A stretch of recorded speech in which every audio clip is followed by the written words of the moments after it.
Hello friends, S के moms kitchen मराठीमधून मी माधुरी आपल्या सर्व खवय्यांचे खूप मनापासून स्वागत करते. तर आज मी तुमच्यासोबत अतिशय साध्या सोप्या पद्धतीमध्ये मसाला भेंडी कशी बनवायची तेच अगदी साध्या सोप्या साहित्यामध्ये आणि अगदी साध्या सोप्या पद्धतीमध्ये शेअर केलेलं आहे. तर चला रेसिपी आपण इथे सुरू करूया. तर आपण इथे बघू शकता मी 250 ग्रॅम इथे भेंडी घेतलेली आहे आणि अगदी ताजी फ्रेश अशी भेंडी इथे मी घेतलेली आहे. तर भेंडीचे दोन्हीही साईड आपण आता कट करून घेऊयात आणि भेंडीला अशा प्रकारे मध्यभागी एक कट मारून घेऊयात. आता आपण इथे भेंडीला उभा कटही मारून घेऊयात, कारण भेंडी जर आतमध्ये खिडकी असेल तर आपल्याला कळणार नाही. त्यामुळे आपण अशा प्रकारेही कट मारून घेऊयात. तर आता आपण एक आणखीन दुसरी पद्धतही बघूया. एका भेंडीच्या आपण दोन्ही साईड कट करून घेऊयात आणि याच भेंडीचे आपण 2 भाग न करता अगदी 3 भाग करूयात. म्हणजे मध्ये भेंडी खिडकी आहे की नाही हेही आपल्याला अगदी सहज कळेल. आणि तुम्हाला जर मोठी साईज नसेल आवडत तर अशा प्रकारे आपण सर्व भेंडी इथे कापून घेणार आहोत. तर आपण इथे बघू शकता सर्व भेंडी आपली आता इथे कापून झालेली आहे. आपण आता त्यावरती पाव चमचा मीठ घालणार आहोत. अर्धा चमचा लाल तिखट पावडर इथे घेतलेला आहे. आणि आपण आता यावरती 1 चमचा बेसन पीठ ॲड करणार आहोत. म्हणजे आपल्याला ही भेंडी अगदी व्यवस्थित तेलामध्ये फ्राय करून घ्यायची आहे आणि यामुळे ती अगदी क्रिस्पी आणि कुरकुरीत अशी होते आणि चवीलाही खूप छान लागते. तर आता आपण हे अगदी व्यवस्थित सर्व भेंडीवर हे मसाले कोट होतील अशा प्रकारे मिक्स करून घेऊयात. तर ही भेंडी आपण बघू शकता मी धुवून सुकवून घेतलेली आहे. त्यामुळे हे मसाले व्यवस्थित लागत नाही, म्हणून 1 चमचा मी इथे पाणी घेतलेलं आहे आणि ते सर्व भेंडीवर घालून घ्यायचं आहे आणि अगदी व्यवस्थित अशी मिक्स करून घ्यायची आहे. तर आता इथे फार जास्तही पाणी घालू नका, अगदी 1 चमचा पुरेसा आहे. आता व्यवस्थित भेंडीवर सर्व मसाले कोट झालेले आहे. आता इकडे गॅसवर मी कढई ठेवलेली आहे आणि कढईमध्ये आपण इथे 2 ते 2.5 चमचे तेलही घातलेलं आहे. आता हे छान गरम झालं की आपण ही भेंडी यामध्ये ॲड करूयात आणि अगदी व्यवस्थित 4 ते 5 मिनिटापर्यंत आपल्याला ही भेंडी अगदी व्यवस्थित परतवून घ्यायची आहे. म्हणजे ही छान सॉफ्टही होते आणि याचा भेंडीचा जो चिकटपणा असतो तोही सर्व निघून जातो आणि यामुळे आपल्या भाजीला खूप छान टेस्टही येते. तर इथे बघू शकता आपण अगदी व्यवस्थित आता ही भेंडी सर्व कढईमध्ये पसरवून घेणार आहोत आणि 4 ते 5 मिनिटे अशाच प्रकारे छानपैकी फ्राय करून घेणार आहोत. तर आपण इथे आता बघू शकता 4 ते 5 मिनिटेही झालेली आहेत आणि आपली भेंडीही बघा खूप छान अशी फ्राय झालेली आहे. तर आपण आता ही एका प्लेटमध्येही काढून घेणार आहोत. इथे बघू शकता आपली भेंडी अगदी व्यवस्थित अशी परतवून झालेली आहे. तर आता आपण गॅसवर दुसरा पॅन ठेवूयात आणि यामध्ये 3 ते 4 चमचा आपण तेल घालणार आहोत. तर ह्या भेंडीसाठी आपण तेल थोडंसं जास्तच वापरणार आहोत. तर इथे बघू शकता आता आपण तेल ॲड केलेलं आहे. तेल गरम झालेलं आहे की त्यामध्ये मी पाव चमचा मोहरी घातलेली आहे. मोहरी छान तडतडली की अर्धा चमचा आपण जिरे पण घालणार आहोत. आता जिरेही छान तडतडून झालेले आहेत. आता यामध्ये मी एक मध्यम आकाराचा कांदाही छानपैकी बारीक कापून घेतलेला आहे. तोही ॲड करणार आहे. तर इथे बघू शकता अगदी बारीक असा कांदा आपण कापून घेतलेला आहे आणि हा अगदी सोनेरी होईपर्यंतच आपल्याला परतून घ्यायचा आहे. तर इथे बघू शकता अगदी व्यवस्थित परतून घ्यायचं आहे. गॅसची फ्लेम आपल्याला इथे अगदी मीडियम ठेवायची आहे आणि यामध्ये आपल्याला कढीपत्ताही ॲड करायचा राहिलेला आहे. त्यामुळे इथे मी थोडीशी जागा करून यामध्ये 10 ते 12 कढीपत्त्याची पानेही घातलेली आहेत आणि इथे 3 ते 4 मध्यम आकाराच्या मिरच्याही मी बारीक कापून घातलेल्या आहेत. आता तुम्ही जर लहान मुलांसाठी करत असाल तर अगदी 1 ते 2च मिरच्या ॲड करा आणि व्यवस्थित परतवून घ्या. तर इथे बघू शकता 2 ते 3 मिनिटामध्ये आपला कांदाही छान सोनेरी रंगावर परतवून झालेला आहे. तर आता आपण हा परतल्याच्या नंतर यात काही मसाले ॲड करणार आहोत.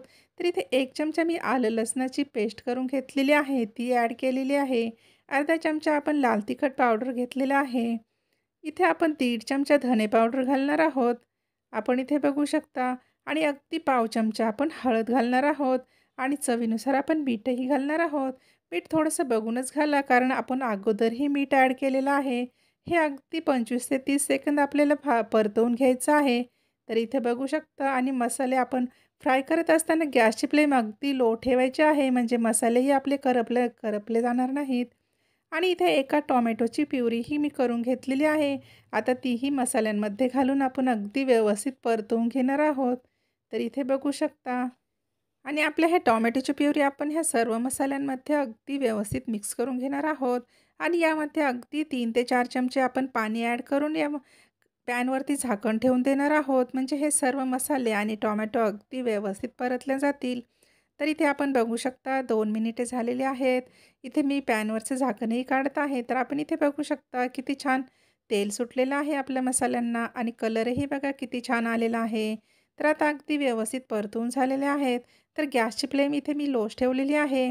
कारण आता यामध्ये आपल्याला दही ॲड करायचं आहे. तर इथे अगदी 4 ते 5 चमचे मी दही घेतलेलं आहे आणि वाटीने बघा तर अर्धी वाटी हे दही आहे आणि दही इथे फार जास्त आंबटही वापरू नका. आता इथे आपण हे दही अगदी व्यवस्थित मिक्स करून घेणार आहोत आणि मसाल्यांमध्ये दही ॲड करताना नेहमी रूम टेम्परेचरवरचंच दही घ्यायचं आहे. कारण थंड दही जर घेतलं तर हे मसाल्यांमध्ये घातल्यावर फुटण्याचीही शक्यता असते. तर इथे बघू शकता आता व्यवस्थित आपण हे मसाल्यांमध्ये मिक्स करून घेतलेलं आहे.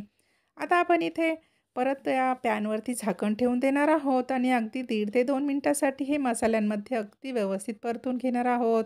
तर इथे बघू शकता मसाल्यांनी किती छान आपलं तेल सोडलेलं आहे. दही अगदी व्यवस्थित परतलं गेलेलं आहे. तर आता आपण हे व्यवस्थित मिक्स करून घेणार आहोत. इथे बघू शकता आणि याच दह्याच्या वाटीमध्ये आपण अगदी पाववाटी पाणी घातलेलं आहे. आता तुम्हाला किती भाजी आपली सैलसर ठेवायची आहे किंवा घट्ट ठेवायची आहे त्यानुसार पाणी इथे घालू शकता. आता ह्या पाण्याला छान उकळा आला, की आपण यामध्ये फ्राय करून ठेवलेली भेंडी ॲड करणार आहोत. तर इथे बघू शकता. तर आता इथे सर्व भेंडी आपण ह्या मसाल्यांमध्ये ॲड करणार आहोत आणि आपल्याला जर थोडीशी सैलसर हवी असेल, तर नक्कीच इथे आपण परत पाववाटी पाणी घालून अगदी व्यवस्थित भाजी इथे तयार करून घेऊ शकता. परंतु मला थोडीशी घट्टसरच ठेवायची आहे, म्हणून मी अगदी थोडंसंच पाणी घातलेलं आहे. तर आता हे व्यवस्थित मिक्स करून घेतलेलं आहे. आता आपण 4 ते 5 मिनिटासाठी या पॅनवरती झाकण ठेवून देणार आहोत. म्हणजे आपली भेंडीची जी कसर राहिली असेल, ती अगदी सुपर सॉफ्ट अशी भेंडी इथं आपली तयार होणार आहे. आपण बघू शकता 5 ते 6 मिनिटे झालेली आहेत आणि आपली भेंडी ही बघा किती चवदार, चविष्ट अशी दिसत आहे. आणि तेलही बघा किती छान सोडलेलं आहे मसाल्यांनी आणि भेंडी ही खूपच सॉफ्ट अशी झालेली आहे. तर ही भेंडी अगदी साध्या सोप्या साहित्यामध्ये मी तयार करून घेतलेली आहे. तर आता आपण शेवटी इथे अगदी थोडासा पाव चमचा गरम मसाला घालणार आहोत आणि हे अगदी व्यवस्थित मिक्स करून घेणार आहोत. तुम्हाला जर घालण्याची इच्छा असेल तर घाला, नसेल घालायचं तर काहीच हरकत नाही. आणि इथे बारीक कापून घेतलेली कोथिंबीरही ॲड करणार आहोत. आता ही आपल्याला आपल्या आवडीनुसार आपण कोथिंबीर घालू शकता. तर इथे बघू शकता अगदी कोथिंबीर आणि गरम मसाला घातल्याच्या नंतर आपण 1 मिनिटभरच भाजीला उकळा काढून घेणार आहोत.